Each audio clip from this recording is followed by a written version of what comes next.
আমাৰ একদম স্পষ্ট দৃষ্টিভংগী সদৌ অসম ছাত্ৰ সন্থাৰ অসমীয়া ভাষা ৰাজ্য ভাষা বড়ো ভাষা অষ্ট অনুসূচীলৈকে স্বীকৃতি পাইছে আমাৰ গৌৰৱৰ কথা সহযোগী ৰাজ্যিক ভাষা হৈছে গতিকে অসমত অসমীয়া ভাষা বড়ো ভাষাৰ লগে লগে অসমত বসবাস কৰা সকলো জনজাতি আৰু জনগোষ্ঠীয় ভাষাৰ বিকাশ হ'ব লাগিব আমি সেইকাৰণে সদৌ অসম ছাত্ৰ সন্থাই আমি বড়ো সাহিত্য সভাৰ আমাৰ অভিভাৱক হয় তেখেতসকলৰ লগতো আমি যোগাযোগ ৰাখোঁ অসম সাহিত্য সভাৰ লগতো যোগাযোগ ৰাখোঁ আৰু সকলো জনজাতীয় আৰু জনগোষ্ঠীয় সাহিত্য সভাৰ নেতৃবৰ্গৰ লগতো আমি যোগাযোগ ৰাখোঁ তেখেতসকলৰ অভিভাৱকত্ব আমি বিচাৰোঁ ভাষাটো বিকাশ কৰিবলৈ আমাৰ শিক্ষাবিদসকলে আমাৰ পণ্ডিতসকলে নেতৃত্ব লৈ আহিছে নেতৃত্ব লৈ যাব লাগিব আৰু সেইকাৰণে আমি স্পষ্টকৈ ক'ব খোজোঁ প্ৰথম কথা বিটিআৰ এলেকাত অসমীয়া ভাষা আৰু বড়ো ভাষাই সমমৰ্যাদা পাব লাগিব আজি BTC প্ৰধানে স্পষ্টকৈ কৈছে পাবই নিখিল বড়ো ছাত্ৰ সন্থাই একমত প্ৰকাশ কৰিছে হ'বই আন জনজাতি আৰু জনগোষ্ঠীয় ভাষাৰ আমি বিকাশ বিচাৰোঁ আৰু এই সম্পৰ্কত সকলো সাহিত্য সভাৰ লগত আমি যোগাযোগ ৰাখিছোঁ আমি সম্পূৰ্ণ সমৰ্থন দিছোঁ আনকি বিভিন্ন জনজাতীয় জনগোষ্ঠীয় ভাষা কিছুমানে ভাষাসমূহ সাহিত্য সভাসমূহে কিছুমানে প্ৰাথমিক স্তৰলৈকে স্বীকৃতি বিচাৰে কিছুমান ক্লাছ 8লৈকে বিচাৰিছে কিছুমান ক্লাছ 10লৈকে বিচাৰিছে আমি সকলোৰে প্ৰতি সমৰ্থন দিছোঁ কাৰণ এইখন অসমত অসমীয়া ভাষা বড়ো ভাষা আৰু সকলো জনজাতীয় আৰু জনগোষ্ঠীয় ভাষাৰ বিকাশ হ'ব লাগিব আমি সময়ে সময়ে BTC প্ৰধানৰ লগত আমাৰ সমস্যাবোৰ আমি লৈ আহিম সমাধানৰ বাবে আমি দাবী জনাম আৰু এই সমস্যাৰ সমাধান হ'ব বুলি আমি আশাৰে আমি আগবাঢ়ি যাম আৰু একে সময়তে আমি নিখিল বড়ো ছাত্ৰ সন্থাৰ লগত ছাত্ৰ সংগঠন হিচাপে আমি যৌথভাৱে যিখিনি কাম কৰি আছোঁ সামূহিক বিষয়ত সেই যাত্ৰা আমি অব্যাহত ৰাখিম যাতে মাটিৰ অধিকাৰ সুৰক্ষিত হয় এই কথাটো আমি খুব দোহাৰিছোঁ আৰু তেখেতে ইয়াত ইতিবাচকভাৱে পদক্ষেপ ল'ম বুলি কৈছে নিযুক্তি আত্মসংস্থাপনৰ কথাটো কৈছে যে ইয়াত আমি বিটিআৰ এলেকাত সকলোৱে পাব বড়ো জনগোষ্ঠীৰ উপৰিও সকলো জাতি জনগোষ্ঠীয়ে নিযুক্তিৰ সুবিধা পাব আৰু ইতিমধ্যে তেখেতসকলে কেতবোৰ পদক্ষেপ লৈছে আৰু তাত সকলো খিলঞ্জীয়া মানুহে যাতে সুবিধা পায় তাৰ ব্যৱস্থা কৰিছে আৰু ব্যৱস্থা কৰিম বুলি কৈছে আৰু আমি কৈছোঁ যাতে নিবনুৱা যুৱক যুৱতীসকল আশ্বস্ত হয় তেনে পদক্ষেপ লোৱাটো আমি বিচাৰিছোঁ আত্মসংস্থাপনৰ কাৰণে আমি কৈছোঁ স্কিল ডেভেলপমেণ্ট ইনষ্টিটিউট পাতিব লাগে প্ৰত্যেকখন জিলাত আৰু তেখেতসকলে কেইবাখনো স্কিল ডেভেলপমেণ্ট ইনষ্টিটিউট আনিছেই সেই সম্পৰ্কত আমাক জানিবলৈ দিলে ককলাবাৰী আমাৰ কৃষি যিখন পৰিতত্ত্ব যিখন পাম সেইখন আমি উজ্জীৱিত কৰিবলৈ কৈছোঁ উন্নয়ন আৰু চৰকাৰী আঁচনি আমি কৈছোঁ প্ৰতিটো অঞ্চলত সম উন্নয়নৰ দৃষ্টিভংগী ল'ব লাগে তেখেতসকলে কৈছে এই সম্পৰ্কত একেধৰণে সম দৃষ্টিভংগী ল'ব আৰু এটা বিষয় হ'ল যে আমাৰ কমিটিবিলাকত মানে সকলো খিলঞ্জীয়া মানুহৰ যাতে প্ৰতিনিধি অন্তৰ্ভুক্ত হয় যিমানবিলাক কমিটি আছে আৰু তেখেতে কৈছে যে সকলো খিলঞ্জীয়া মানুহৰ বড়ো জনগোষ্ঠীৰ উপৰিও সকলো খিলঞ্জীয়া মানুহৰ উপযুক্ত প্ৰতিনিধি তেওঁলোকে অন্তৰ্ভুক্ত কৰিব উপযুক্ত প্ৰতিনিধি তেওঁলোকে অন্তৰ্ভুক্ত হোৱাটো বিচাৰিছে আমি কৈছোঁ সকলো জনগোষ্ঠীৰ প্ৰতিনিধি যদি লয় বড়ো জনগোষ্ঠীৰ লগতে তেতিয়া সিদ্ধান্ত গ্ৰহণ প্ৰক্ৰিয়াত সকলো জড়িত হ'ব এই বিষয়টো তেখেতে ইতিবাচকভাৱে পদক্ষেপ ল'ম বুলি কৈছে আৰু বিটিআৰ এলেকাত BTC কাউন্সিলে সকলো বড়ো জনগোষ্ঠীৰ উপৰিও সকলো খিলঞ্জীয়া মানুহৰ ৰাজনৈতিক অধিকাৰ যাতে সুৰক্ষিত কৰি ৰাখে সেই বিষয়ত ছাত্ৰ সন্থাৰ আমি দাবী জনাইছিলোঁ আৰু তেখেতে কৈছে যে ইয়াত বড়ো জনগোষ্ঠীৰ উপৰিও সকলো খিলঞ্জীয়া মানুহৰ ৰাজনৈতিক অধিকাৰ সুৰক্ষিত হ'ব আৰু সেই লক্ষ্যৰে তেখেতসকলে আগবাঢ়িব আজিৰ আলোচনাটো ইতিবাচক হৈছে প্ৰথমবাৰ BTCৰ মুৰব্বী প্ৰমোদ বড়ো ডাঙৰীয়াক আমি পালোঁ আৰু আমি আজি তেখেতক কৈছোঁ যে ইমান দিনে আমি সদৌ অসম ছাত্ৰ সন্থা নিখিল বড়ো ছাত্ৰ সন্থা একেলগে কাম কৰিছিলোঁ 30টা জনগোষ্ঠী আমি একেলগে কাম কৰিছিলোঁ আমি একেলগে স্মাৰকপত্ৰ দিছিলোঁ আজি প্ৰমোদ বড়ো ডাঙৰীয়াই স্মাৰকপত্ৰ ল'ব পৰা হ'ল আজি স্মাৰকপত্ৰ লৈছে গতিকে স্মাৰকপত্ৰ দিয়া এজন বিষয়ববীয়া এজন নেতৃত্ব লোৱা এজন ব্যক্তি আজি স্মাৰকপত্ৰ লৈছে আৰু সেইকাৰণে আমি ভাবোঁ যে আমি আশা কৰোঁ যে তেখেতৰ নেতৃত্বত আমাৰ এই খিলঞ্জীয়া মানুহৰ বড়ো জনগোষ্ঠীৰ উপৰিও সকলো খিলঞ্জীয়া মানুহৰ সমস্যাবোৰ স্থায়ীভাৱে সমাধান হ'ব আলোচনা আজি প্ৰথম আলোচনাত ইতিবাচকভাৱে আমি কিছু ফলাফল পালোঁ কেইবাটাও বিষয়ত আমি ফলাফল পাইছোঁ কিন্তু ইতিবাচক কথা কাৰণ আমি জানো যে অসমীয়া ভাষাটো ৰাজ্য ভাষা বড়ো ভাষা অষ্ট অনুসূচীলৈকে স্বীকৃতি পাইছে আৰু সহযোগী ৰাজ্যিক ভাষা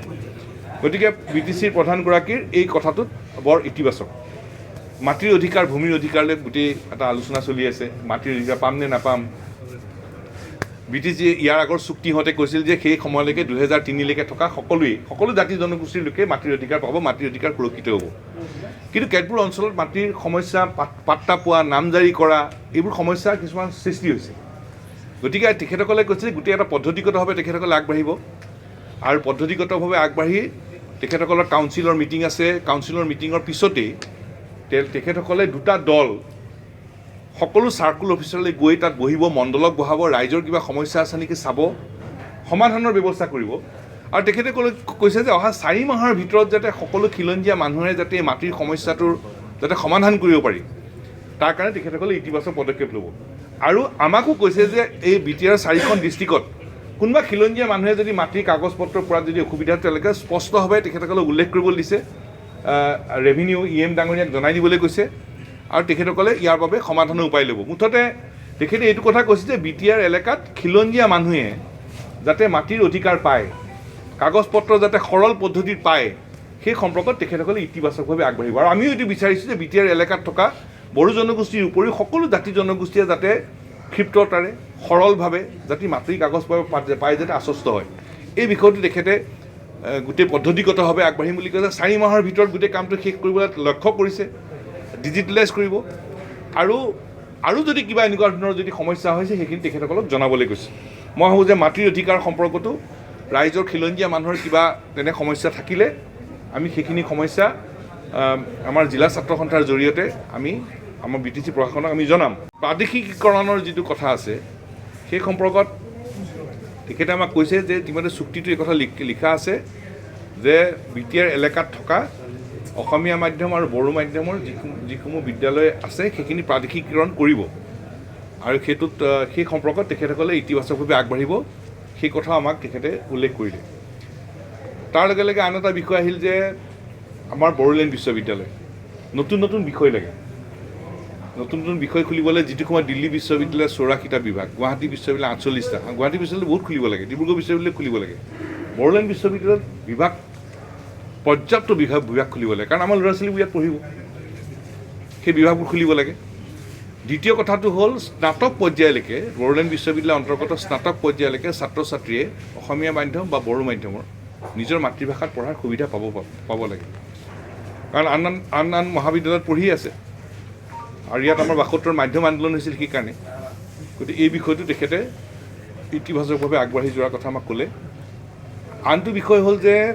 আমাৰ গোটেই শিক্ষানুষ্ঠানসমূহত বিশেষকৈ বড়োলেণ্ড বিশ্ববিদ্যালয় পৰীক্ষাৰ ফলাফলত নিয়মীয়া হ'ব লাগে, ফলাফলটো যাতে খুব ভালকৈ দিয়ে সেই সম্পৰ্কত আমি ব্যৱস্থা ল'বলৈ ক'লোঁ। আৰু অসমীয়া মাধ্যম আৰু বড়ো মাধ্যমৰ পাঠ্যপুথি নাই, সেই পাঠ্যপুথিও সোনকালে যাতে ছপা কৰাৰ ব্যৱস্থা কৰে। আৰু তেখেতে এই কথা কৈছে যে বড়োলেণ্ড বিশ্ববিদ্যালয়ত BTC চৰকাৰৰ ফালৰ পৰা যিখিনি সহায় কৰিব লাগে কৰি আছে আৰু কৰিব, আৰু এই বিষয়ত শিক্ষাৰ বিষয়টোত আমি যিখিনি বিষয় উত্থাপন কৰিলোঁ গোটেইখিনি বিষয় তেখেতে ইতিবাচকভাৱে সঁহাৰি দিছে। আৰু ইয়াত অসমীয়া মাধ্যম বড়ো মাধ্যম বা বড়ো মাধ্যম অসমীয়া মাধ্যমৰ ছাত্ৰ ছাত্ৰীসকলক শৈক্ষিক ভৱিষ্যত সুৰক্ষিত কৰিবৰ কাৰণে তেখেতে সকলো ফলপ্ৰসূ পদক্ষেপ ল'ম বুলি কৈছে। আৰু শিক্ষাৰ দিশত আৰু পৰ্যাপ্ত আমাৰ পৰামৰ্শ আমি আগবঢ়াম, কিন্তু আজি যিখিনি ফলাফল পালোঁ সেইখিনি ইতিবাচক। এতিয়া আহি গ'ল আমাৰ সন্মানীয় প্ৰমোদ বড়ো ডাঙৰীয়াক আমি নিখিল বড়ো ছাত্ৰ সন্থাৰ সভাপতি হৈ থকাৰ সময়তে পাইছিলোঁ, আৰু বড়োলেণ্ড টেৰিটৰী কাউন্সিলৰ যেতিয়া চিফ হ'ল আজি প্ৰথম তেখেত CM হোৱাৰ পিছত আজি প্ৰথম আনুষ্ঠানিকভাৱে আজি আমি আলোচনাত মিলিত হ'ল। আৰু আজি আমাৰ আলোচনাত সদৌ অসম ছাত্ৰ সন্থাৰ কেন্দ্ৰীয় বিষয়ববীয়াসকলৰ লগতে আমাৰ BTR এলেকাৰ ভিতৰৰ পৰা সদৌ কোকৰাঝাৰ জিলা ছাত্ৰ সন্থা, সদৌ চিৰাং জিলা ছাত্ৰ সন্থা, সদৌ বাস্কা জিলা ছাত্ৰ সন্থা, সদৌ ওদালগুৰি ছাত্ৰ সন্থাৰ নেতৃবৰ্গ, আমাৰ ওচৰ চুবুৰীয়া জিলা গোৱালপাৰা জিলা, বঙাইগাঁও জিলা, ধুবুৰী জিলাৰ ছাত্ৰ সন্থাৰ নেতৃবৰ্গ আমাৰ উপস্থিত আছে। আৰু আমি কেইবাটাও বিষয় তাত উত্থাপন কৰিছোঁ। ছাত্ৰ সংগঠন হিচাপে ছাত্ৰ ছাত্ৰীৰ সমস্যাটো হ'ল মূল সমস্যা। আমি কৈছোঁ যে আমাৰ অসমীয়া মাধ্যম বা বড়ো মাধ্যমত শিক্ষা গ্ৰহণ কৰা ছাত্ৰ ছাত্ৰীসকলৰ ভৱিষ্যত সুৰক্ষিত কৰিব পৰাকৈ শৈক্ষিক সিদ্ধান্ত ল'ব লাগে, একেবাৰে প্ৰাক প্ৰাথমিকৰ পৰা বিশ্ববিদ্যালয়লৈ। আৰু এই সময়ত আমি কৈছোঁ যে বড়ো মাধ্যম বা অসমীয়া মাধ্যম বা অসমীয়া মাধ্যম বা বড়ো মাধ্যমৰ শিক্ষানুষ্ঠানত খালী হৈ থকা সকলো শিক্ষকৰ পদ পূৰণ কৰিব লাগে। আনহাতেদি ইয়াত বড়ো মাধ্যম আছে, অসমীয়া মাধ্যম আছে, সুকীয়া বিদ্যালয়, আকৌ বড়ো অসমীয়া দ্বৈত মাধ্যমো আছে ইয়াত। এই দ্বৈত মাধ্যমৰ বিদ্যালয় আৰু অসমীয়া বড়ো মাধ্যমৰ বিদ্যালয়ত যিমান শিক্ষকৰ পদ খালী আছে সকলো শিক্ষকৰ পদ সোনকালে পূৰণ কৰিবলৈ আমি দাবী জনালোঁ। আৰু তেখেতে ইতিবাচকভাৱে সঁহাৰি দিছে যে সকলো শিক্ষকৰ পদ পূৰণ কৰা হ'ব। আৰু আমি বিচাৰিছোঁ শিক্ষানুষ্ঠানবিলাকৰ আন্তঃগাঁথনি খুব সুন্দৰ হ'ব লাগে, সৰ্বাংগ সুন্দৰভাৱে আমাৰ অসমীয়া মাধ্যম বড়ো মাধ্যমৰ বিদ্যালয়বোৰ গঢ়ি তুলিব লাগে, যিটোত তেখেতে ইতিবাচকভাৱে সঁহাৰি দিছে। কাৰণ আমাৰ ল'ৰা ছোৱালীবোৰ মাতৃভাষা মাধ্যমত পঢ়া যিবোৰ ল'ৰা ছোৱালী এই বড়ো মাধ্যমত বা অসমীয়া মাধ্যম বা অসমীয়া বড়ো মাধ্যমত পঢ়ে, বিদ্যালয়বোৰতো ভাল হ'বই লাগিব। কাৰণ অসমীয়া ভাষাৰ বাবে মাধ্যমৰ কাৰণে আন্দোলন হৈছিল, আমাৰ মাজৰ পৰা এচাম শ্বহীদ হৈছে, আৰু বড়ো ভাষাৰ মাধ্যমৰ কাৰণেও আন্দোলন হৈছে, এচাম শ্বহীদ হৈছে। এতিয়া বিটিআৰ এলেকাত অসমীয়া মাধ্যম আৰু বড়ো মাধ্যমে সমমৰ্যাদা পাব লাগে, এইটো আমাৰ স্পষ্ট দাবী। আৰু প্ৰমোদ বড়ো ডাঙৰীয়াই একেষাৰতে কৈছে যে বিটিআৰ এলেকাত অসমীয়া মাধ্যম বড়ো মাধ্যমে সমমৰ্যাদা পাবই। আমি কৈছোঁ ইয়াৰ শিক্ষা অনুষ্ঠান, চৰকাৰী কাৰ্যালয়, বেচৰকাৰী কাৰ্যালয়, চাইনবোৰ্ড, ইয়াৰ প্ৰপত্ৰ, ইয়াৰ যিকোনো চৰকাৰী নথি পত্ৰত দুটা ভাষা থাকিব লাগে, অসমীয়া বড়ো, বড়ো অসমীয়া দুটাই থাকিব লাগে। তেখেতে একেষাৰতে কৈছে ইতিমধ্যে থকা হ'বই। আৰু তেখেতসকলে ইতিমধ্যে BTCৰ তেওঁলোকে এক্সিকিউটিভ কাউন্সিলত তেখেতসকলে সিদ্ধান্ত লৈছে 19 নৱেম্বৰতেই। সেই সিদ্ধান্তৰ কথা মই প্ৰকাশ কৰিলে যে এক্সিকিউটিভ কাউন্সিলে অলৰেডি সিদ্ধান্ত লৈছে আৰু অতি সোনকালে কৰিব। ইতিমধ্যে কাৰ্যকৰী হৈছে আৰু তেখেতে কৈছে কোনো যাতে শংকা কৰিব নালাগে, বিটিআৰ এলেকাত অসমীয়া মাধ্যম বড়ো মাধ্যম বা অসমীয়া ভাষা বড়ো ভাষা, বড়ো ভাষা অসমীয়া ভাষা সমমৰ্যাদা পাবই। এইখিনিতে আপোনালোকক এটা কথা জনাই থওঁ যে আজি কিছুদিন আগত আমি নিখিল বড়ো ছাত্ৰ সন্থাৰ সভাপতি দীপেন বড়ো ডাঙৰীয়া আৰু তেওঁলোকৰ নেতৃবৰ্গৰ লগত আমাৰ অনানুষ্ঠানিক আলোচনা হৈছিল। আৰু আপচুৱেও ইয়াৰ BTC কৰ্তৃপক্ষক কৈছে যে বিটিআৰ এলেকাত অসমীয়া বড়ো দুটা ভাষা সমমৰ্যাদা পাব লাগে আৰু ইংৰাজী তিনিটা ভাষা দিয়া চব চাইনবোৰ্ডবোৰ লিখিব লাগে। আৰু তেওঁলোকৰ কথাখিনি নুশুনাকৈ ইয়াত ইংৰাজী লিখাৰ কাৰণে তেওঁলোকে ক'লা ৰং সানিছিল। আৰু তেওঁলোকে কৈছে এখনত কেনেবাকৈ আমাৰ অসমীয়া ভাষাত পৰি গ'ল, যিটো তেওঁলোকে বেয়া পাইছে। আৰু বেয়া পাই লগে লগে পৰহিয়ে আমাক যোগাযোগ কৰিছে দীপেন বড়ো ডাঙৰীয়াই যে এইটো আমি বেয়া পাইছোঁ, হ'ব নালাগিছিল। কিন্তু এটা কথা স্পষ্ট যে বিটিআৰ এলেকাত অসমীয়া ভাষা বড়ো ভাষা ইংৰাজী ভাষা সমানে চলিব, সমানে মৰ্যাদা পাব। আৰু আমি